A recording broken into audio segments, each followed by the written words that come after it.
Նախ անվստահության հիմքով աշխատանքից ազատվեց Սարդարապատի դպրոցի տնօրեն Կարինե Սմբատյանը, ապա հաջորդ օրը մարզպետի այցի արդյունքում հեռացվեց դպրոցի փառքի անկյունում տեղադրված դաշնամուրի վրայի դրոշը, Արցախի դրոշը, որի վրա գրված էին 44-օրյա պատերազմում զոհված հերոսների անունները։ Ոչ միայն հեռացվեց, այլև կորավ։ Թե որտեղ այն հիմա մարզպետի հրահանգից հետո դպրոցում ոչ ոք հստակ չի ասում։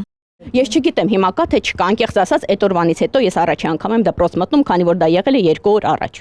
Ես առաջի անգամ եմ մտնում։ Դպրոցի ժամանակավոր պաշտոնակատար Մերի Մովսիսյանն ասում է, նոր է նշանակվել։ Երբ հետաքրքրվել է դրոշի ճակատագրով, իրեն փոխանցել են, որ այն դաշնամուրի վրա է հայտնվել ընդամենը մի քանի օր առաջ։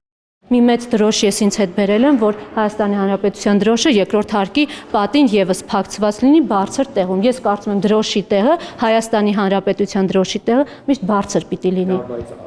Իսկ Արցախի դրոշն է։ Բայց աշխատակիցները հակառակն են պնդում։ Ասում են, դրոշը միշտ իր տեղում է եղել։ Պարզապես հին շենքից տեղափոխվելուց հետո դաշնամուրը դեռ չէր տեղափոխվել։ Իսկ երբ այն վերջապես տեղադրվել է, դրոշը կրկին փռվել է նրա վրա։ Դպրոցում այն մասնաշենքում միշտ էլ դրոշը եղել է։ Եղել է դրոշը, հա։ Հին դպրոցում եղել է։